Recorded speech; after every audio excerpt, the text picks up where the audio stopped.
Bom, eu queria começar agradecendo a participação de todos, aqueles conhecidos, aqueles que estou tendo a oportunidade de ao menos conhecer agora.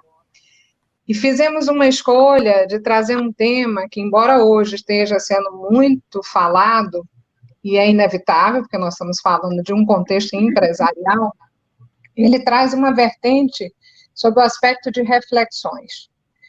E eu optei de trazer para vocês o compartilhamento de uma reflexão feita por mim sobre uma ótica da liderança, que é algo que eu já milito há algum tempo. E aí a minha análise, ela se respaldou sobre alguns aspectos importantes.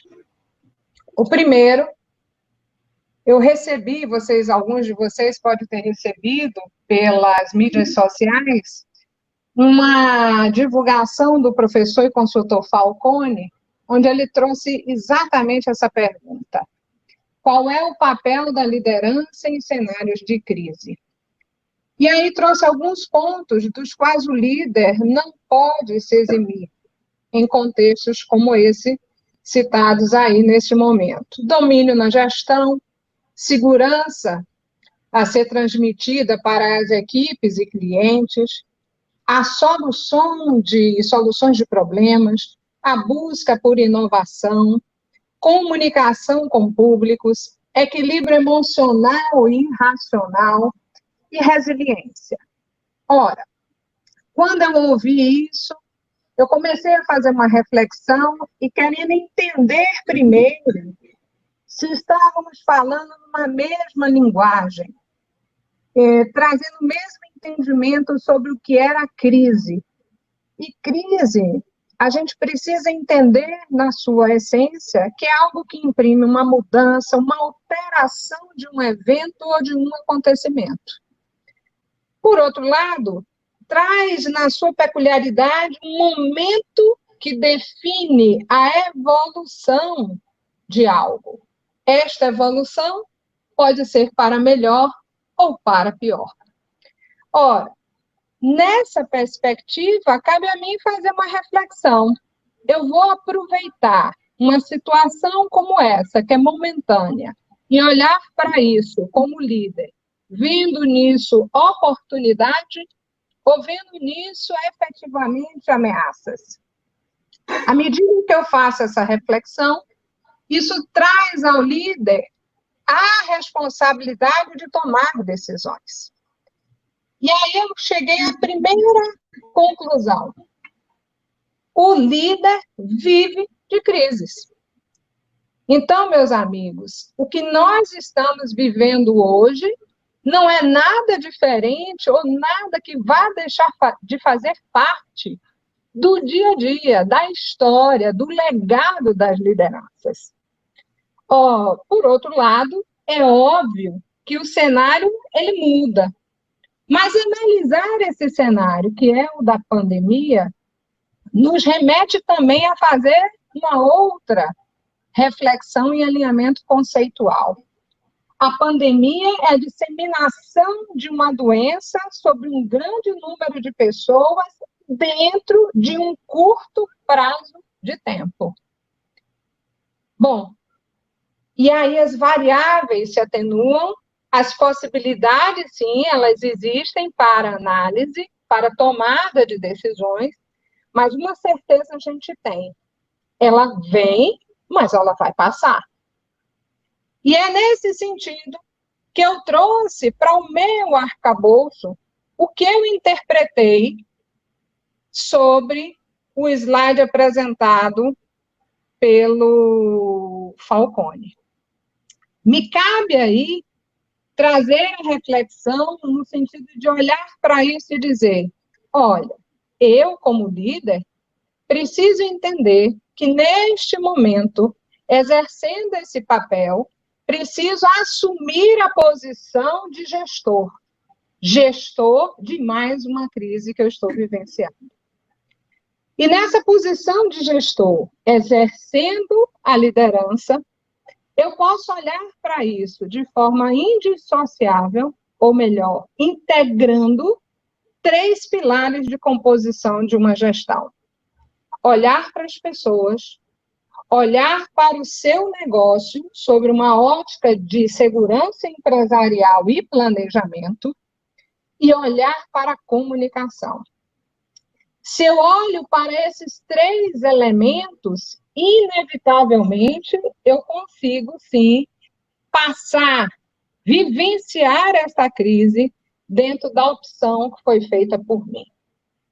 Vamos entrar um pouco nesse primeiro pilar de pessoas. Nessa linha da qual eu escolhi de reflexão, de enxergar que o líder, acima de tudo, ele é responsável por tomar decisões, fazer escolhas, mais do que nunca. Quando ele olhar para o pilar pessoa, ele tem que enxergar para este momento quais são as oportunidades que ele pode vivenciar. E dentre as oportunidades, a que, obviamente, seria importante de ser escolhida, seria analisar as pessoas sob uma ótica de estabelecer e avaliar relações de parceria com confiança. E aí eu trouxe para vocês os 3 pilares nos quais o líder, nesse momento, tem que olhar para ele como gestor de uma maneira indissociável. E mais do que isso, fazendo entre eles todo um processo de integração. E aí chegamos no ponto onde eu tinha parado, que é falar de pessoas. Pode clicar, por favor, Mel?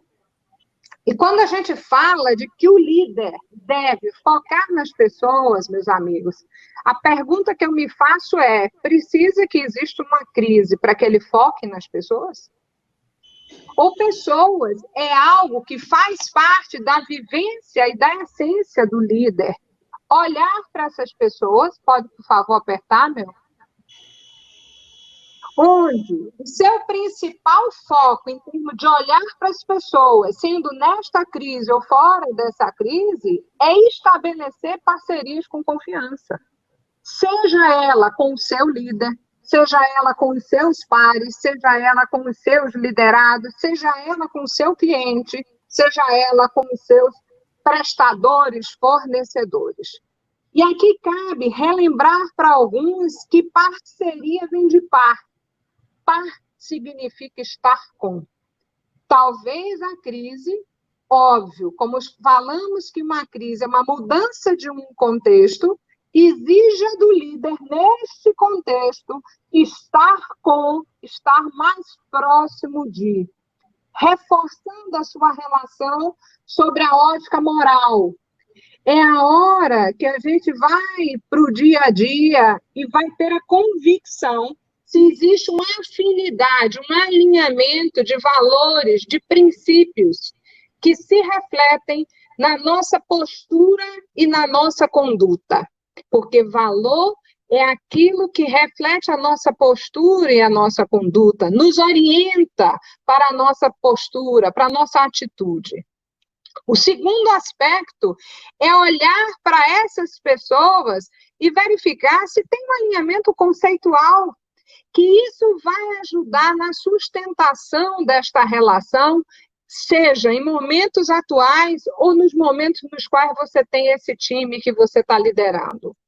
A parte conceitual, ela advém de: será que acreditamos no mesmo modelo de gestão que hoje nós aplicamos? Se eu acredito no modelo de gestão que traz como princípio ser humanista, não é um momento de crise que vai mudar o meu olhar sobre isso, mas muito pelo contrário. Vai colocar em xeque, vai colocar à prova se eu realmente pratico uma gestão humanista. Depois, e mais do que nunca, vem a confiança sobre o aspecto profissional. Este, sim, meus amigos, traz uma reflexão e um nível de exigência um pouco maior. Sobre que perspectiva? É a hora que o líder vê na oportunidade, enxergando como oportunidade, se utilizar de toda a sua competência. E o que é essa competência? É todo o conhecimento adquirido, é tudo que ele já tem no seu arcabouço e que ele vai disponibilizar para saber lidar com esse momento para tomar decisões sobre esse momento. E, por fim, e como última, porque a sequência correta é esta, a gente vai para a confiança afetiva. Essa crise, sim, esse contexto, está exigindo de nós, está mexendo muito com o nosso lado emocional e, consequentemente, mexe com a nossa afetividade. Mas lembremos aqui que a liderança, estabelecendo a confiança sob a ótica afetiva, não é estabelecer amizade, não é ser amigo íntimo de A, de B ou de C. Muito pelo contrário, neste contexto que nós estamos vivendo, uma coisa é você ter um bom clima, é você ter as pessoas ali gerando empatia uma pelas outras, uma cuidando das outras, em prol de algo que eles têm em comum, em prol de um objetivo comum. Mas, por outro lado, como é importante neste momento o líder ter a sua distância ótima nessas relações para olhar para ela e tomar as decisões da forma mais equilibrada possível. Então, a confiança afetiva é quando nós temos uma boa relação, um ambiente que ajuda a gente a passar por esse contexto de uma maneira talvez menos dolorida. A partir daí, Mel, por favor, pode clicar. A gente tem que olhar que fazer isso exige do líder um aspecto muito importante, que é praticar a pedagogia da presença. Muitos já me ouviram falar sobre isso, e a gente sabe que, em se tratando de adultos, não seria pedagogia, seria andragogia. Mas a essência que isso traz é, não adianta ter uma relação boa de parceria, mas se o líder não se coloca na posição de acompanhar, de avaliar, de dosar, de ver o termômetro, saber onde precisa ser alimentado mais uma coisa, menos de outra. Então, ele está ali num processo de acompanhamento. Vamos entender isso. Num momento como este, que não difere de outros, o líder precisa dedicar tempo ao seu liderado, ele precisa estar presente, e aí parece que eu estou vendo vocês dando uma risadinha, como estar presente, e a presença não se faz só fisicamente. A presença, ela se dá no fato de você estar inteiro para quem você precisa estar. É você dedicar ali a atenção que ele precisa, a disponibilidade que ele precisa. Então, se você dedicou tempo, você estar presente, ora, você também aí está oportunizando, em momentos como esse, a troca de experiência. E essa troca de experiência, ela é rica, porque o cenário é novo, o contexto é novo para muitos. Então, que tal se a gente trocar essa experiência, trocar os nossos pensamentos? Olha, eu não vivi uma pandemia como essa, mas eu já vivi outras. Eu já vivi outras crises. Então, deixa eu compartilhar com você o que eu vivi, mas eu também quero saber como você está se sentindo, como você pensa, o que você faz ou faria nesse contexto. Então, você oportuniza a relação de troca. Lembrando aqui, meus amigos, como, e eu vou falar logo em seguida, a experiência como fator não de idade, mas de vivência, tá certo? Então, isso não tem a ver com a cronologia, nem com a idade das pessoas, mas com a sua respectiva vivência no exercício da sua liderança. Isto dito, eu vou para um ponto que me parece importante. Se eu olho para esse pilar pessoas e vejo sobre o olhar da oportunidade, o que eu trago como ganho para o mundo empresarial? Eu enxergo uma coisa muito forte, que é a possibilidade de ter um time muito legal e muito bacana. É a oportunidade de trabalhar as deficiências e as forças do meu time para que ele seja melhor do que o que ele já é. Então, isso seria um olhar de oportunidade e não um olhar de problema. Fulano está assim, fulano reagiu desse jeito. Então, eu posso olhar para isso como um líder, dando a devida distância ótima, diz assim, deixa eu ver aqui, o que eu preciso fazer para melhorar o meu time, para fortificar o meu time e me fortificar nesse exercício de líder de pessoas.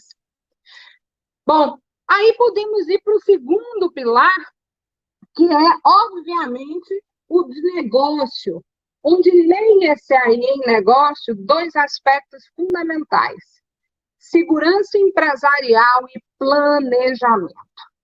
Muitos clientes, muitos ex-clientes me ligaram para me perguntar, Fátima, como que a gente planeja numa hora dessa?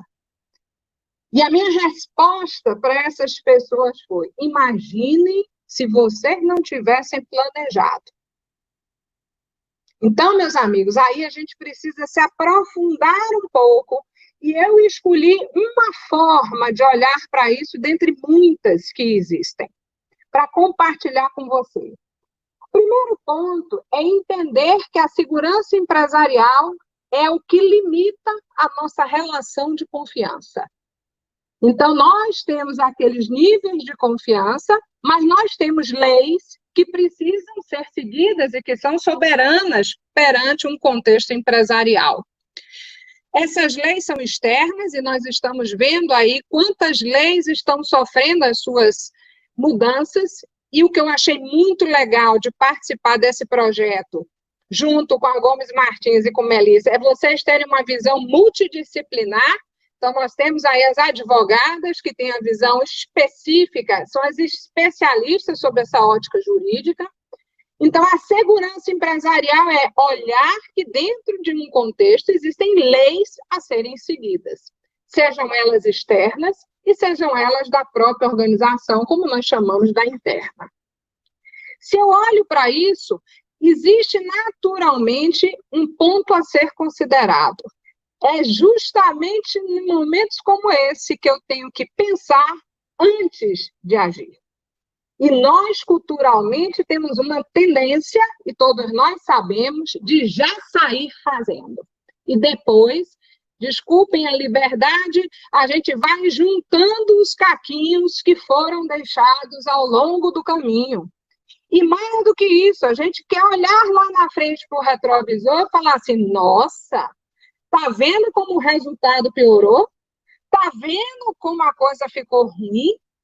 Então, meus amigos, vamos lembrar aqui que planejamento deve ser entendido como um esforço intelectual contínuo. É o meu modus operandi, pode apertar aí, por favor, Mel, onde eu estou preparado para, seja qual for o contexto, definir quais são as prioridades e revê-las no momento em que for necessário, para as prioridades, saber quais são os resultados que precisam ser gerados e, inevitavelmente, mais do que nunca, acompanhar de perto, sistematicamente, avaliando e retroalimentando, caso seja necessário, essas prioridades e esses resultados. Lembrando que resultados, eles são de imagem, de produtividade, de rentabilidade com liquidez e também de desenvolvimento e formação de pessoas. Ora, pensar nisso nos remete, em termos de planejamento, ao universo temporal. O planejamento é pensar no futuro hoje. Fátima pirou de vez. Eu vou dar um exemplo aqui para vocês que me veio com uma forma muito pertinente. Quantas empresas efetivamente têm o seu plano de fuga para um caso de incêndio? Pasmem. Algumas sim, outras nem pensaram nisso, e outras têm, mas acreditam que isso nunca vai acontecer. Na hora que acontecer, aí talvez eu me lembre de um plano de fuga. Isso é planejamento. Eu estou pensando com o intuito de minimizar riscos e não comprometer, ou melhor, gerar o menor impacto negativo nos meus resultados. Bom, se eu dou este olhar de pensar no futuro hoje, e trago esse exemplo, não vamos confundir, amigos, que gestão e planejamento deve ser um olhar só sobre processos.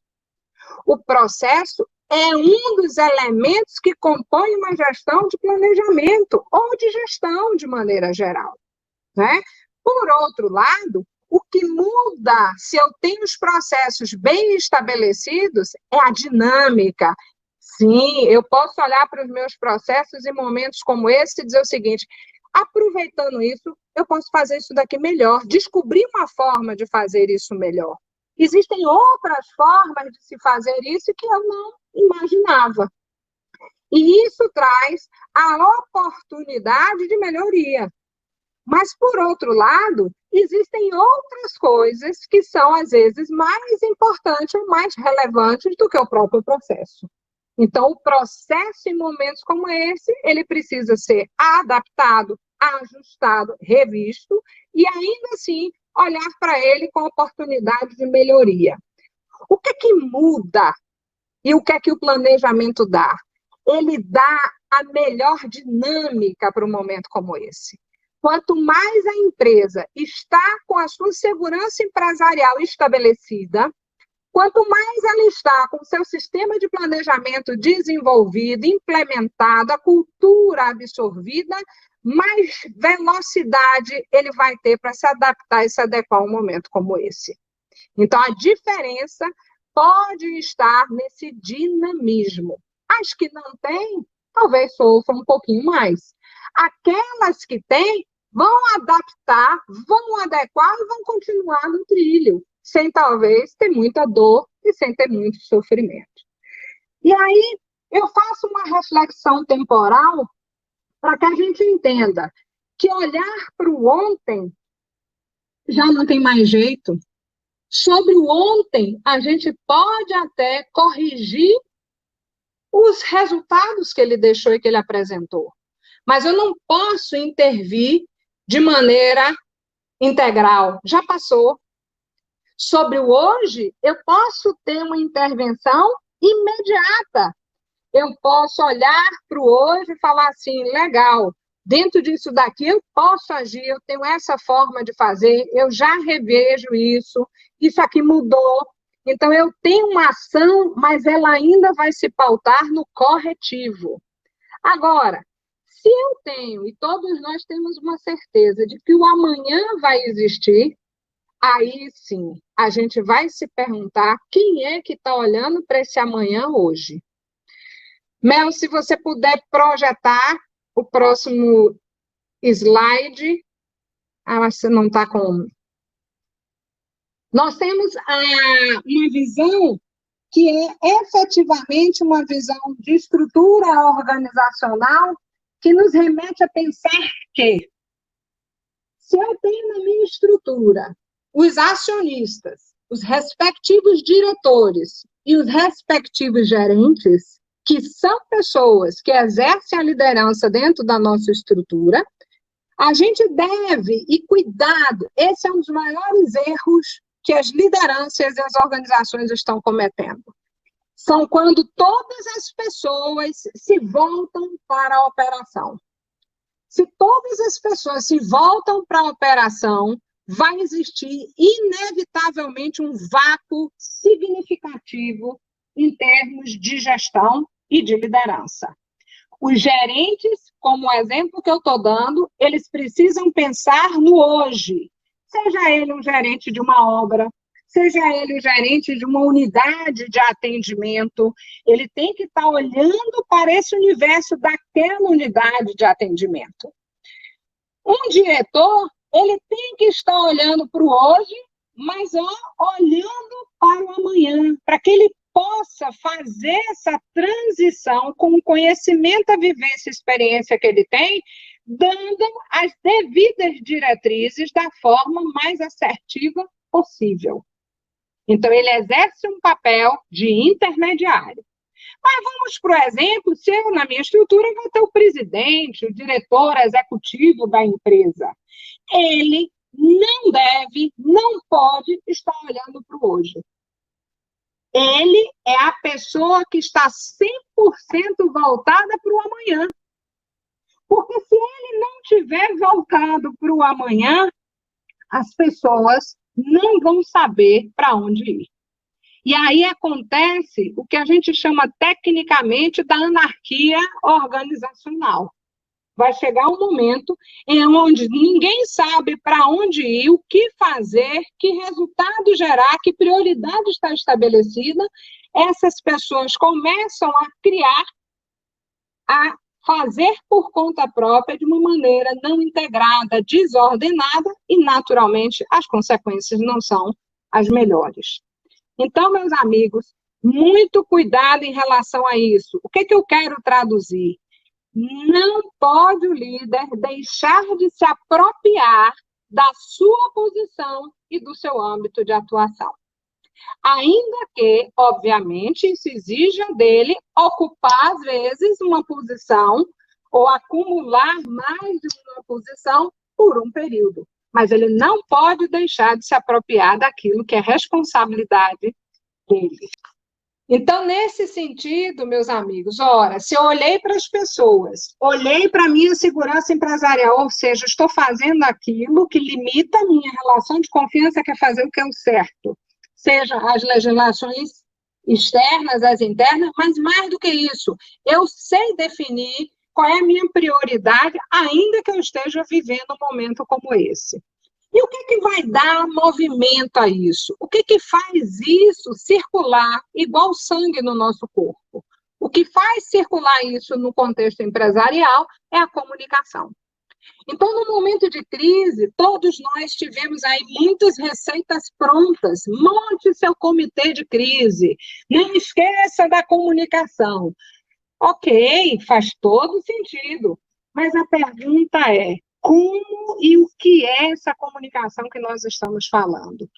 E eu vou tentar traduzir para vocês de uma maneira extremamente didática e simples. Vamos focar no DNA da comunicação. É um momento onde diálogo, negociação e acordo vão permitir que a gente atinja a eficácia e a eficiência da comunicação. Ou seja, torná-la efetiva, torná-la tendo efeito positivo sobre o que a gente deseja. E aí, óbvio que cabe lembrar, diálogo não é monólogo. Diálogo não é faça isso, faça aquilo. Não, eu penso dessa forma. Qual é a sua forma de pensar? Será que você pensa da mesma forma que eu? Como você agiria se você estivesse no meu lugar? Deixa eu te escutar. Deixa eu ver sobre a sua perspectiva, o que você pensa sobre isso. Então, é oportunizar, de novo, uma relação de troca. Mas esse diálogo aqui, ele tem um objetivo importante. O objetivo dele é influenciar ou ser influenciado. E aí, amigos, a gente vai para um ponto que é muito importante, colocar 3 elementos à disposição. A gente vai influenciar e ser influenciado, e em algum momento a gente vai chegar num acordo. Se esse acordo chegou, não é meu nem seu, não importa quem está certo, importa o que é o certo. E o certo, inevitavelmente, não é para você ou para mim, é o certo para a organização, para aquele contexto e para aquela prioridade. Então, a gente começa a trazer isso de uma maneira institucionalizada e não de uma maneira pessoalizada, não de uma maneira individualizada. Então, eu olho para mim, mas eu também tenho que olhar para o todo. Mas para que a gente consiga colocar esse DNA em prática, a gente precisa se lembrar dos 3 elementos que foram citados aí abaixo. O primeiro, espírito de servir. Olhe quanta coisa legal a gente tem visto nesse momento da pandemia.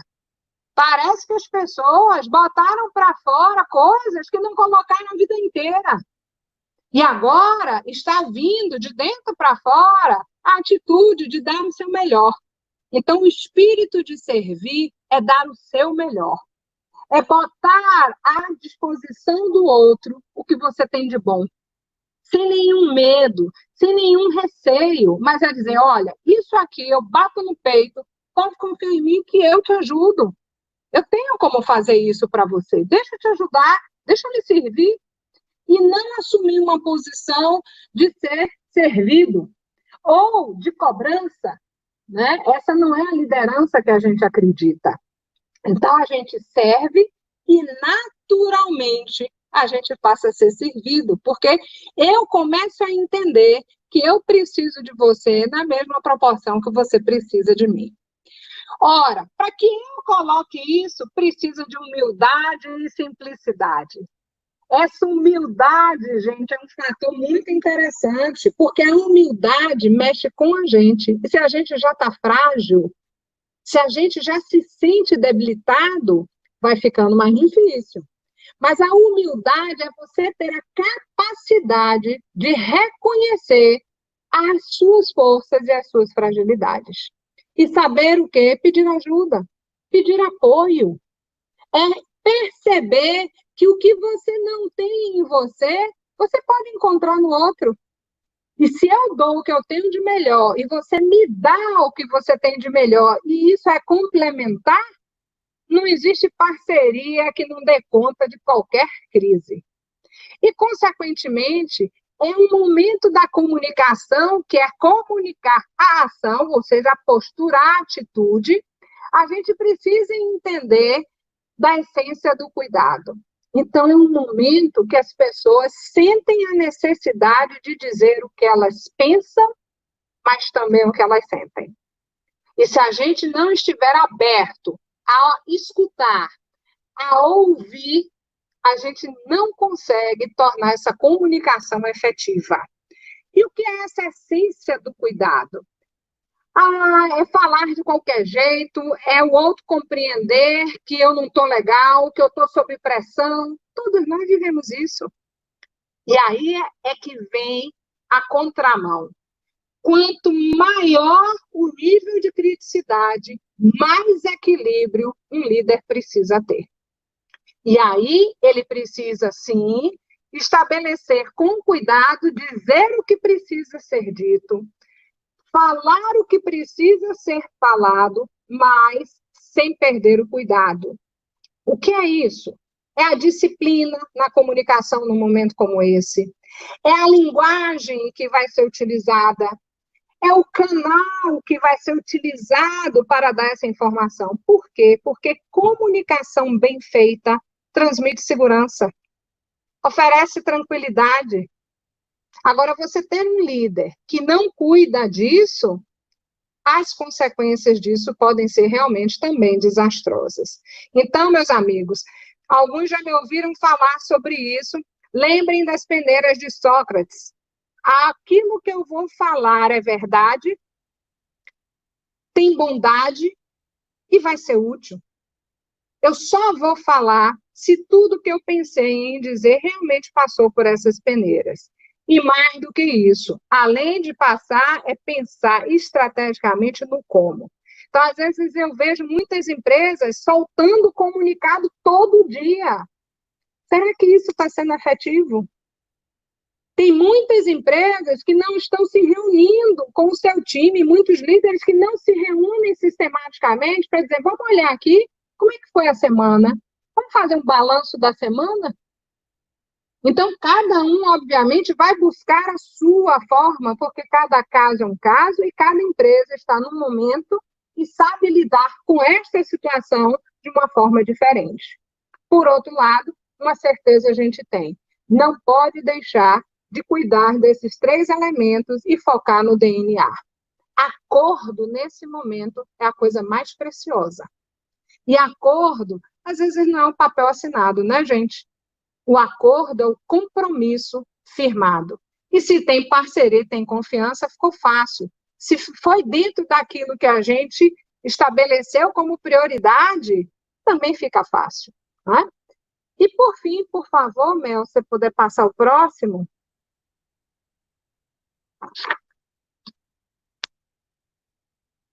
Já está na tela? Pode passar o próximo?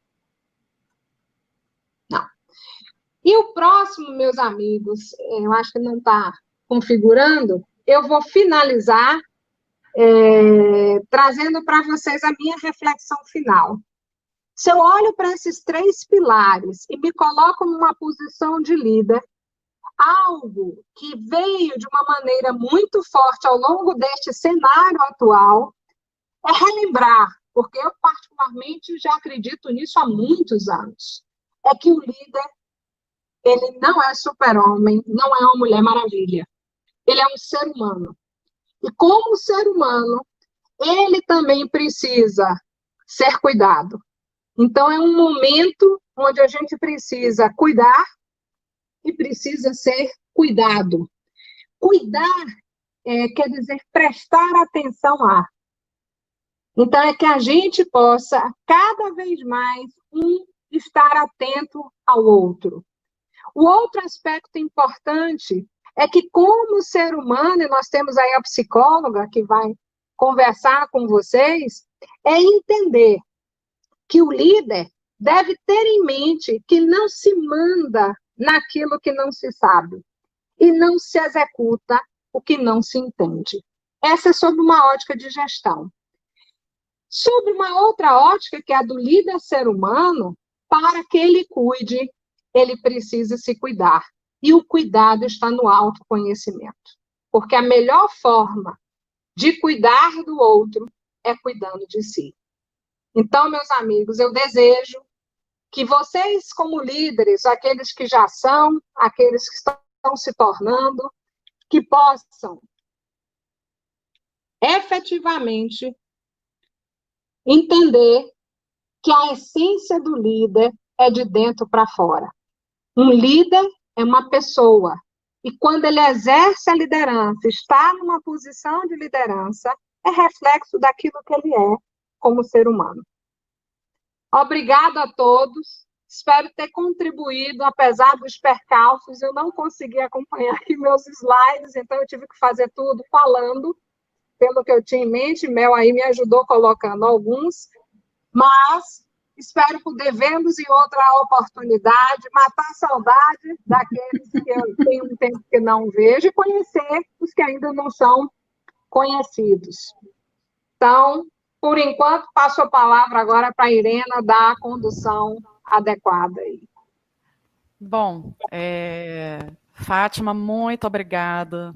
Assim, eu costumo dizer toda vez que eu tenho oportunidade que o escritório não seria o escritório se não fosse essa mulher, entendeu? Se a gente tem alguma ideia sobre o que seja um planejamento, sobre a importância da comunicação, a gente deve muitíssimo a força inspiradora de Fátima. Eu tenho aqui alguns comentários, e antes de passar a palavra para a Melissa, eu vou compartilhar aqui a Natália Fogagnoli falando: essa live pode ser transmitida para o Poder Executivo, âmbito federal, estadual e municipal. De fato, a comunicação não está boa, né, Natália? Nem a liderança. Bom, mas eu fiquei particularmente achando muito interessante o comentário da Gabriela da Silva Tavares. Ela fala assim: gerenciamento de crise com abrangência, evitando centralização das decisões mais importantes, muito mais eficiente buscar soluções com colaboração. Né? E aí eu acho que vem muito de encontro aí, né, Fátima, com aspectos que você falou, claro, do acordo, né, daquilo que você consegue chegar num consenso. A Carolina fala: as pessoas estão se fechando, não estão falando o que pensam e o que sentem. O líder tem que observar e ver com outra lente. Nunca foi tão importante olhar o outro de uma outra forma. Né? Eu acho que talvez Melissa possa comentar também alguns aspectos sobre isso. O Marcos Júnior fala: verdade, neste momento o diálogo tem sido uma excelente ferramenta para extrair o melhor de cada um.